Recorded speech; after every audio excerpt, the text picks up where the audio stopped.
Hari ini kita akan sama-sama kembali belajar firman Allah. Pagi ini saya akan sharing berbagi dengan saudara sebuah pengajaran firman Allah yang saya berikan judul Api Roh Kudus. Kita akan sama-sama belajar kehadiran Roh Kudus pada waktu Pentakosta itu bagaikan api ya. Mari kita baca saja langsung ayatnya dalam Kisah Rasul pasal yang kedua. Kita baca ayat 1 mulai sampai dengan ayatnya yang keempat. Mari kita baca bergantian Bapak Ibu Saudara. Saya membaca ayat 1 lalu lanjutkan teruskan ayat kedua. Yang di rumah-rumah bacalah ini firman Allah supaya membangkitkan, menghidupkan iman setiap kita. Nanti empatnya sama-sama ya, ayat yang keempat. Saya akan baca ayat yang ke-1 Kisah Rasul pasal yang kedua ayat yang ke-1. Begini kata firman Allah. Ketika tiba hari Pentakosta, semua orang percaya berkumpul di satu tempat. Ayat yang kedua terus.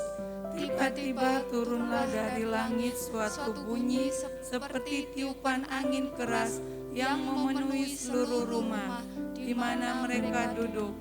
Ayat yang ketiga ya saya baca. Dan tampaklah kepada mereka, perhatikan, lidah-lidah seperti nyala api yang bertebaran dan hinggap pada mereka masing-masing. Ayat yang keempat sama-sama kita baca 2 dan 3. Maka penuhlah mereka dengan Roh Kudus, lalu mereka mulai berkata-kata dalam bahasa-bahasa lain seperti yang diberikan oleh Roh itu kepada mereka untuk mengatakannya.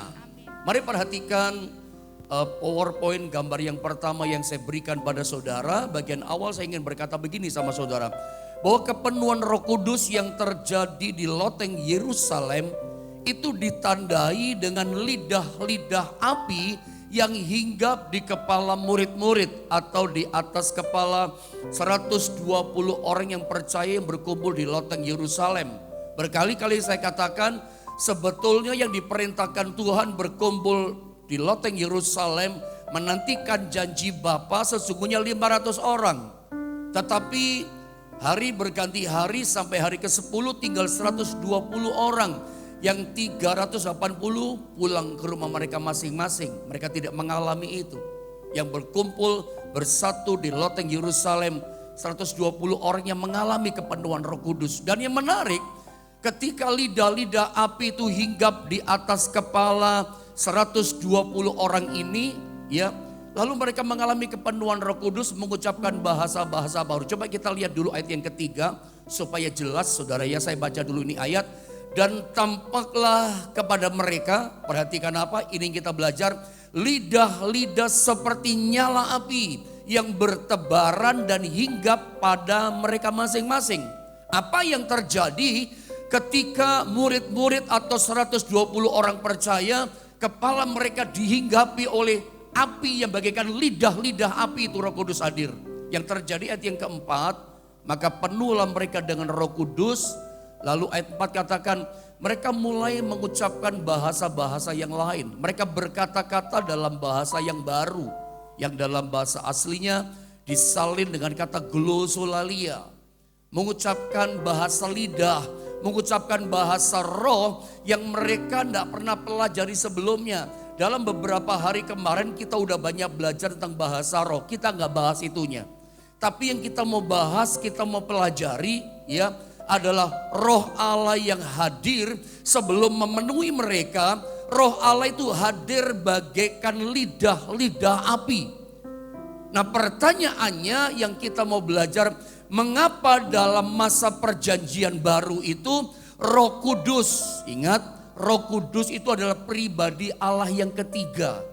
Rohul Kudus, pribadi Roh Kudus yang hadir pada masa perjanjian baru, yang hadir memenuhi 120 orang di loteng Yerusalem.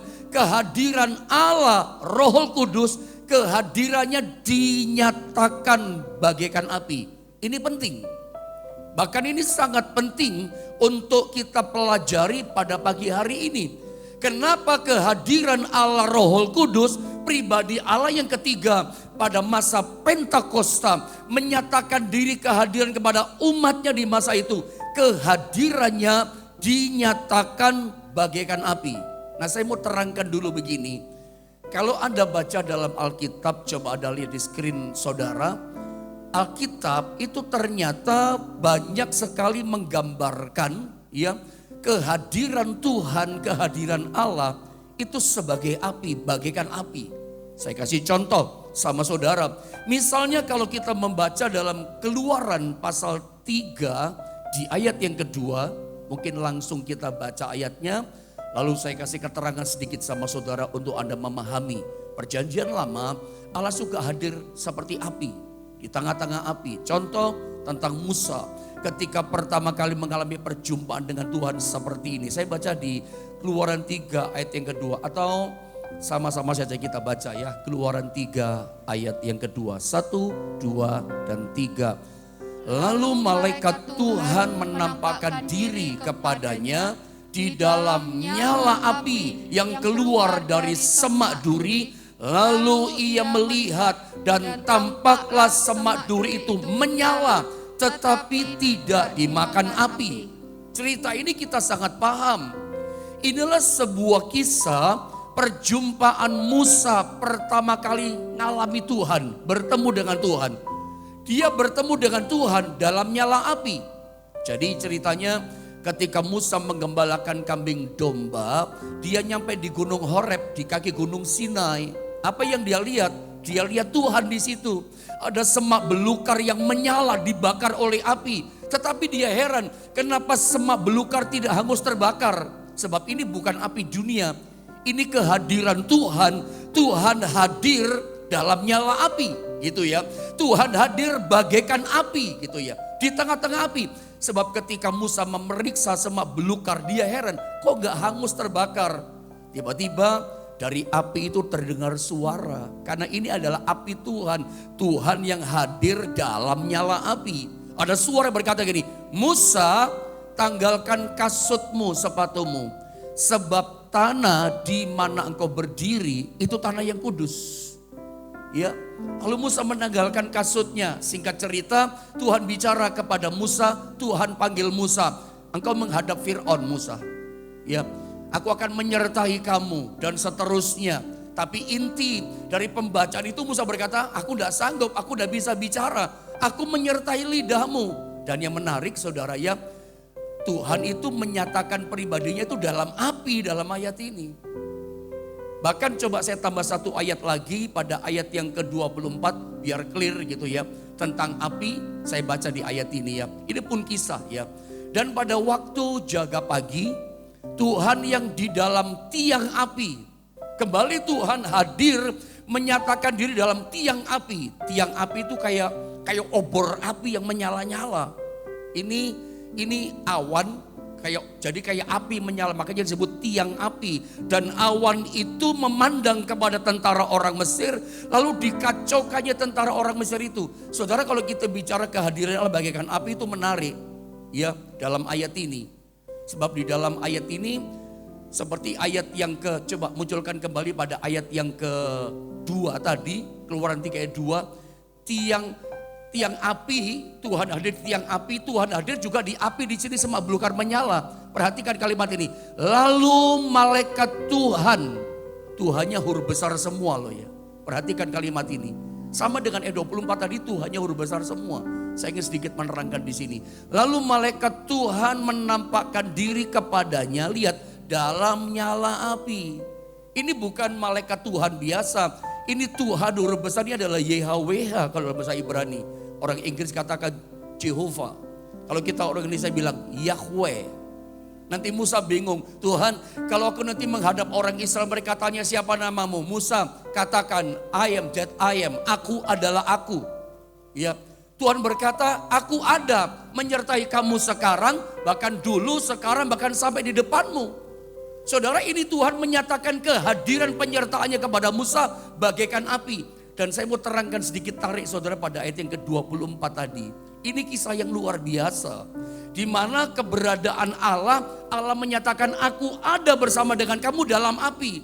Ini cerita, ini ketika laut terbelah jadi dua. Nanti coba Anda telusuri ya.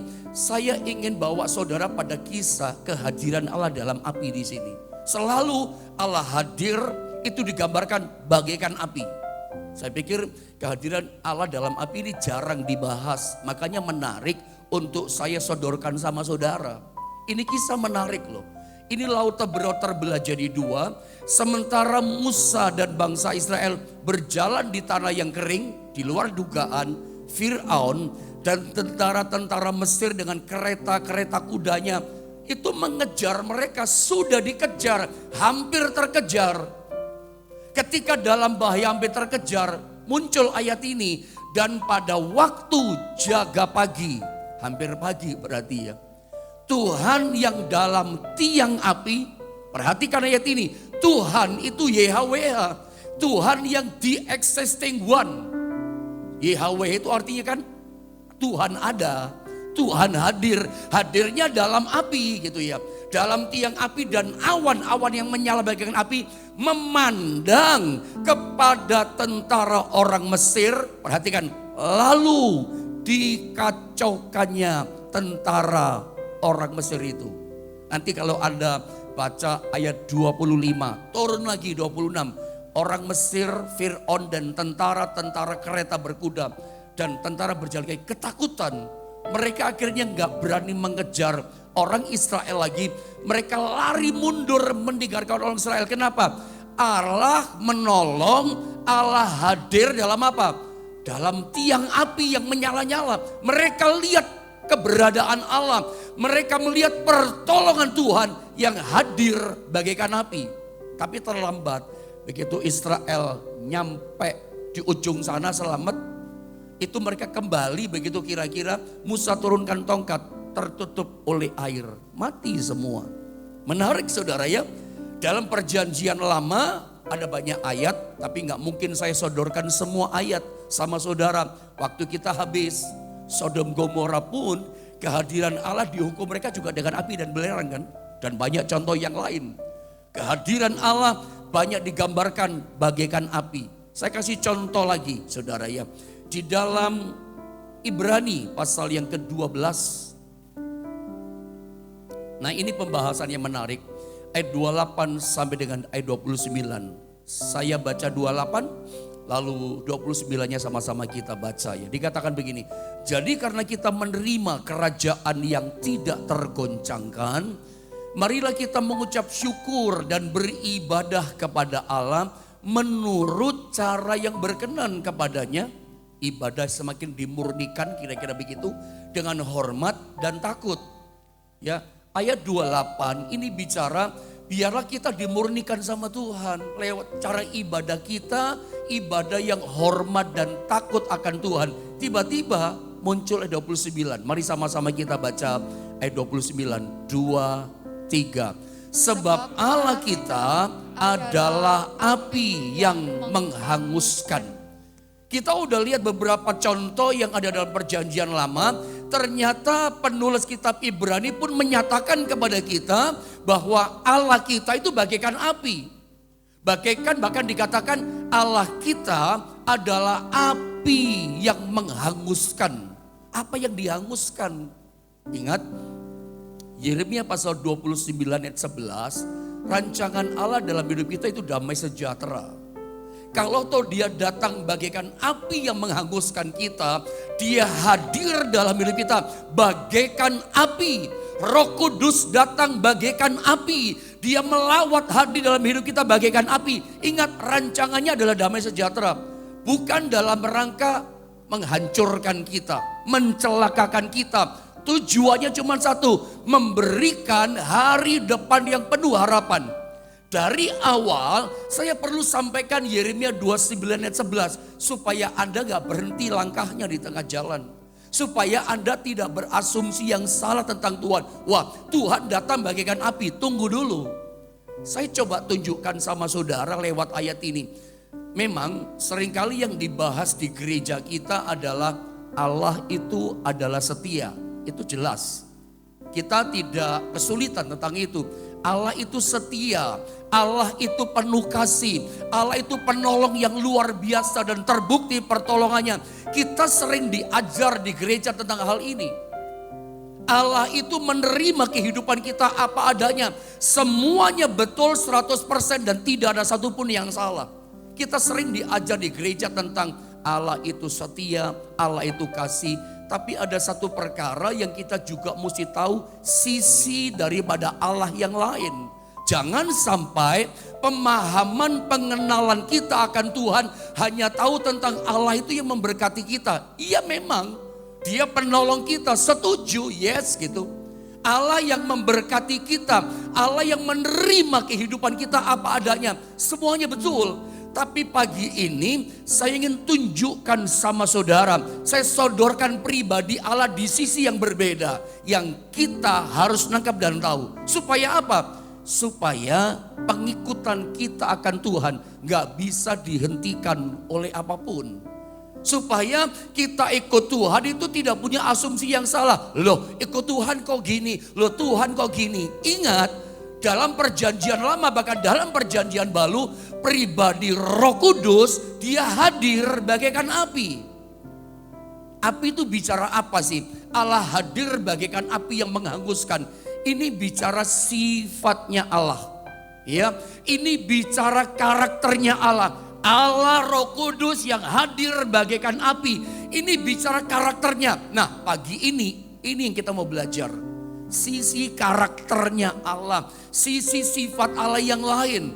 Dia bukan cuma sekedar kasih, dia bukan sekedar karakternya suka menolong kita baik, bahkan dia menerima kita apa adanya. Ada sisi karakter sifat Allah yang lain yang harus juga kita pahami pagi ini. Saya mau tunjukkan sifat Allah yang bagaikan api yang menghanguskan. Karena dia hadir bagaikan api supaya kita gak kaget. Yang pertama, api itu punya karakter, punya sifat begini, memurnikan.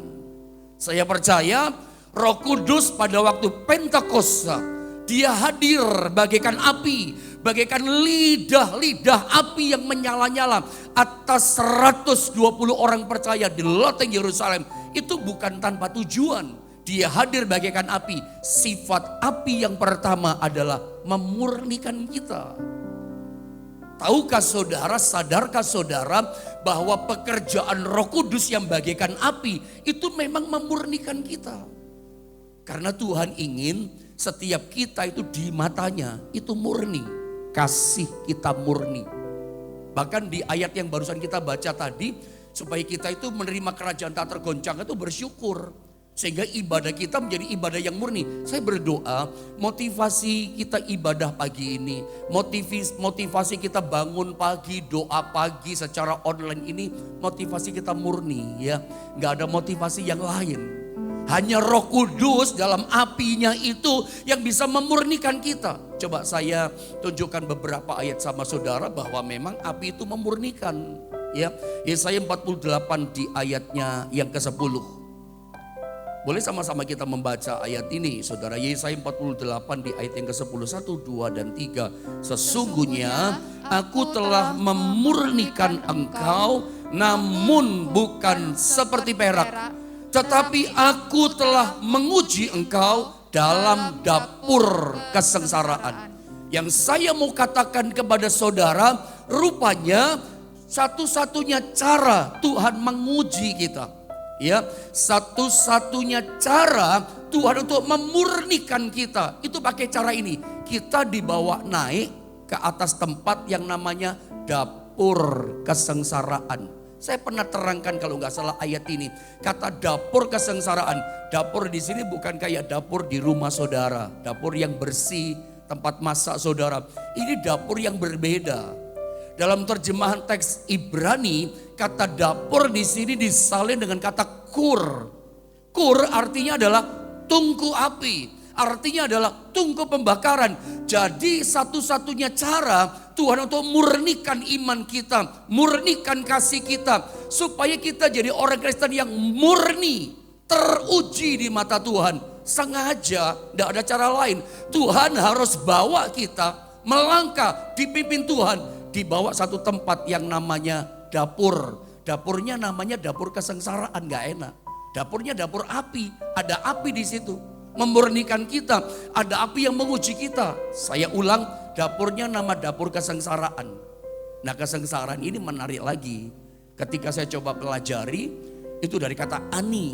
Apa sih maksudnya kesengsaraan? Api itu memurnikan apa? Kadangkala ingat ketika Yesus dibaptis, Anda tahu cerita itu ya. Begitu keluar dari baptisan air, dibaptis sama Yohanes membaptis, Roh Kudus memenuhi dia bagaikan burung merpati.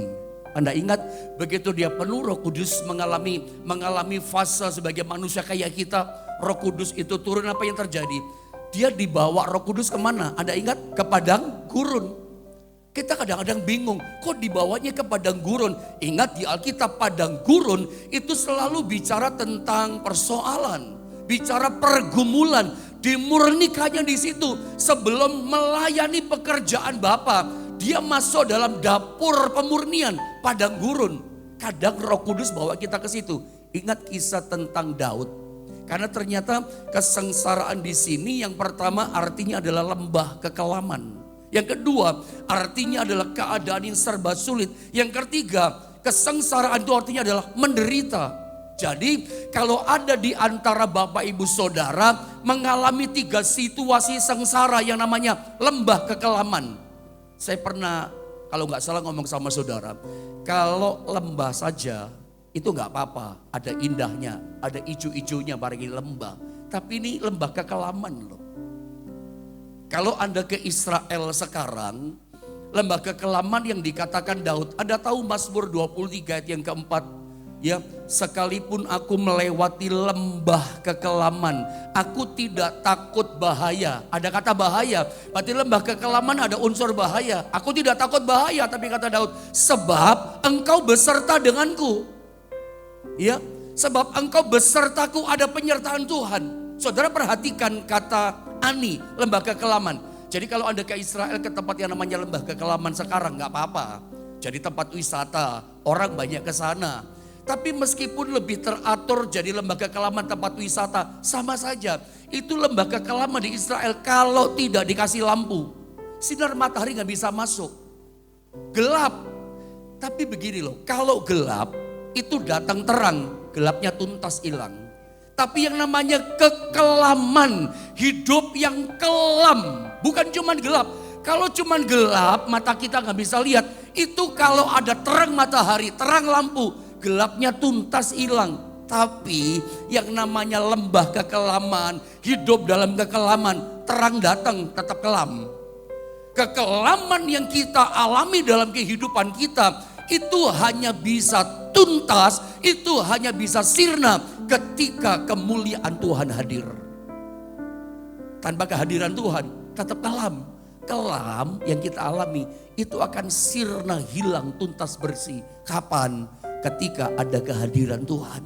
Saya percaya Pentakosta yang terjadi ketika murid-murid dipenuhi dengan Roh Kudus itu ditandai Roh Kudus datang bagaikan nyala api. Bahkan nyala apinya gak sembarangan, lidah api, kayak lidah, saudara. Nyala itu kayak bergelora itu api. Api itu kan seperti lidah. Makanya orang kalau hidupnya dipenuhi api Roh Kudus dia bergelora. Sekalipun dalam lembah kekelaman tetap bergelora. Dia tidak bisa dihentikan oleh apapun karena ada api. Saya mau ingatkan, jadi kalau pagi ini ada di antara saudara mengalami seperti Daud. Sekalipun aku melewati lembah kekelaman, kadang memang Roh Allah bawa kita melewati ini.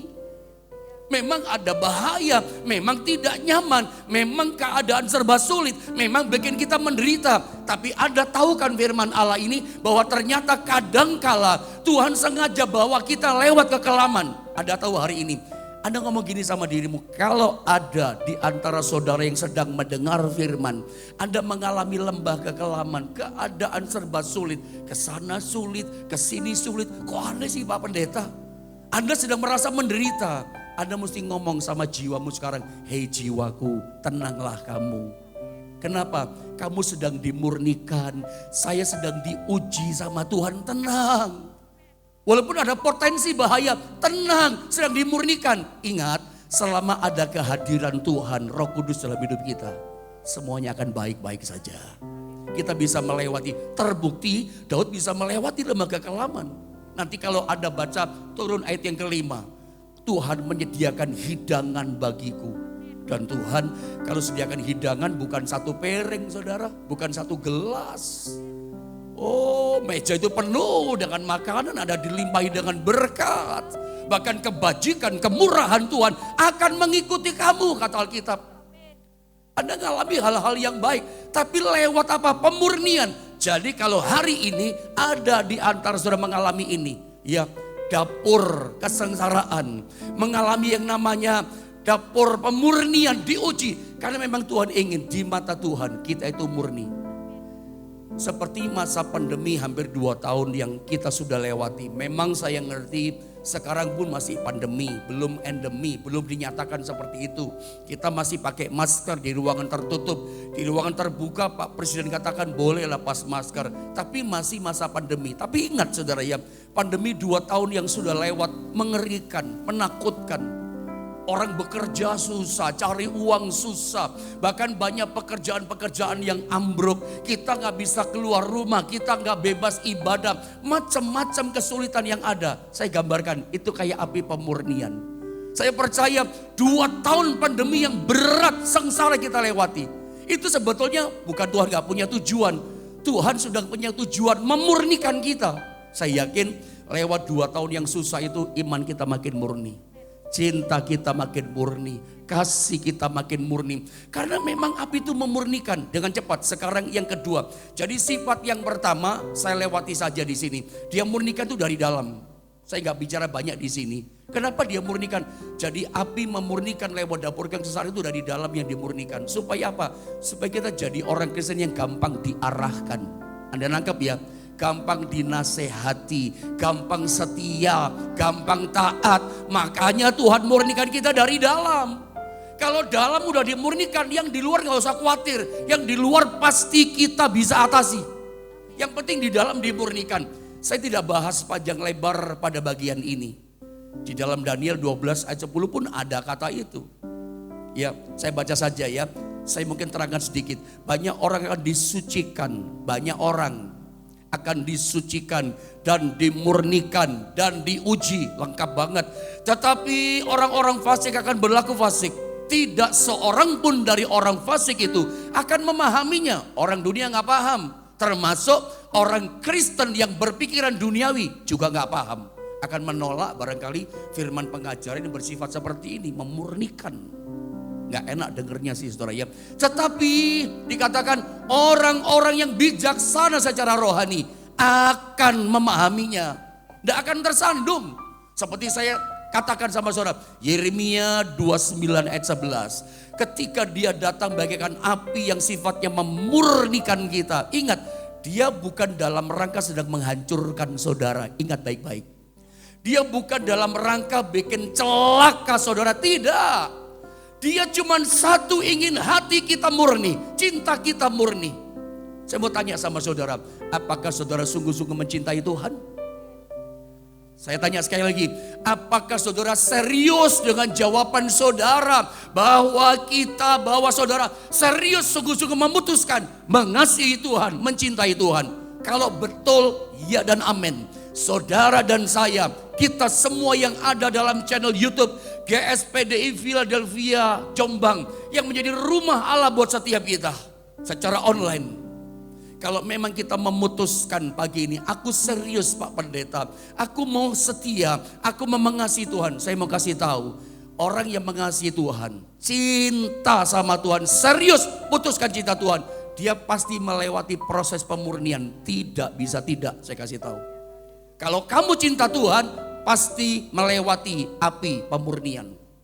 Kecuali Anda memutuskan, ya sudahlah, saya enggak mau serius cinta Tuhan. Anda enggak akan lewati ini, enggak mau kan.